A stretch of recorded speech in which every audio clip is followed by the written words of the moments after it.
When text materializes on a screen, it is easy to assume we are interacting with pure logic, a clean, mechanical intelligence free from human baggage.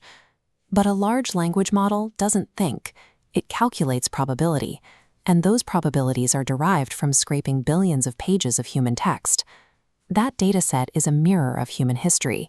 It contains every unexamined prejudice, every patriarchal structure, and every cultural blind spot we have ever written down. Without engineers applying manual constraints, like reinforcement learning from human feedback, the system naturally defaults to the dominant cultural canon of its training data. We should analyze these outputs as flawed sociocultural texts rather than objective mechanical results. Traditional literary theory provides the exact tools needed for this analysis. Frameworks like feminist criticism, critical race theory, and post-colonialism have spent decades deconstructing how power and bias operate in written language. We can apply those exact same frameworks to artificial intelligence through comparative prompting.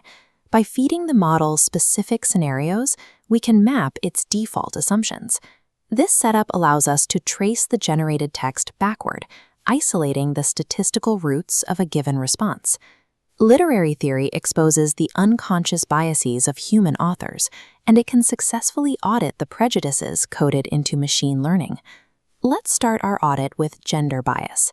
In 1979, Sandra Gilbert and Susan Gubar published The Mad Woman in the Attic, a foundational text in feminist literary criticism. They observed that the canonical tradition frequently flattens female characters into a strict binary, either submissive angels or hysterical monsters, while reserving intellectual agency almost exclusively for men. We can test for this by giving an AI a specific instruction. Write a Victorian story about a scientist discovering a cure. The model immediately generates a male protagonist, Dr. Edmund. Confronted with a prompt requiring intellectual agency, its statistical reflex defaults to a man. Next, we ask the same model to describe a female character in a Gothic novel. The output describes a pale, trembling, feeble girl. The language aligns perfectly with the submissive, angelic trope identified by Gilbert and Gubar. Heavily updated models might occasionally generate a rebellious, proactive heroine. This occurs because developers are actively writing manual patches to force the system away from its base instincts. But beneath those patches, the raw algorithm inherits and reproduces the patriarchal canon exactly as it was scraped. This brings us to our second audit, racial bias and the fallacy of data volume. Artificial intelligence researcher Timnit Gebru has extensively documented how bias operates at scale. In her paper on stochastic parrots, Gebru demonstrates that simply scaling up training data amplifies dominant Eurocentric voices. This visualization shows how an expanding dataset behaves. By scraping the internet, it pulls in vast quantities of mainstream historical text. A larger volume of data rarely results in a greater diversity of data. We can see this in action by prompting a system to describe a beautiful woman. One generated output leans heavily into the metaphor of skin possessing the softness of moonlight on marble. This metaphor identifies skin with inorganic white stone, a common trope in the 19th century British canon to define the ideal female form.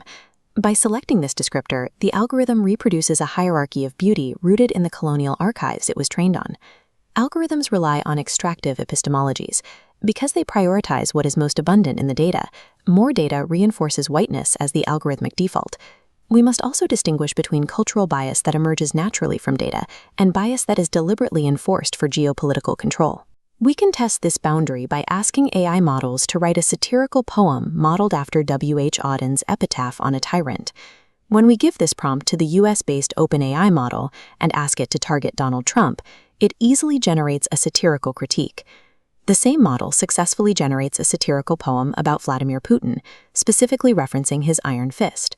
But the results shift dramatically when we run the exact same prompts through DeepSeek, a model based in China. We ask DeepSeek to write a poem about Chinese President Xi Jinping. The model immediately refuses to generate an output, stating that the topic is beyond its current scope. We run a follow-up test, asking DeepSeek for factual information about the historical events at Tiananmen Square.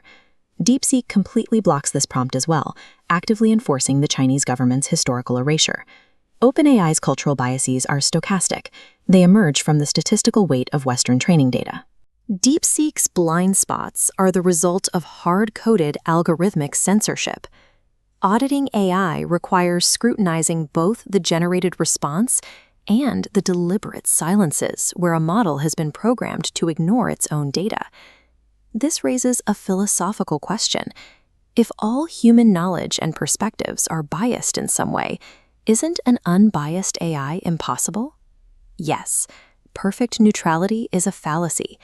In literary theory, meaning is always constructed and never absolute. But we must distinguish between ordinary contextual bias, like a language model preferring a specific writing style, and systemic bias. Bias crosses the threshold into harm when it enforces the power of dominant groups while simultaneously silencing or misrepresenting marginalized voices. The digital humanities functions to render these invisible, naturalized biases visible so they can be interrogated. The solution is proactive data equity and the decolonization of the AI archive. Right now, vast regions of the Global South are entirely missing from the digital datasets used to train the world's language models. Specific marginalized ecosystems and cultures, like the displacement occurring in regions like the Sundarbans, risk being permanently erased from our collective algorithmic knowledge. To counter this erasure, marginalized groups must aggressively digitize, upload, and publish their local histories and indigenous storytelling. Improving the output of these models depends on expanding the breadth of the human archive they ingest.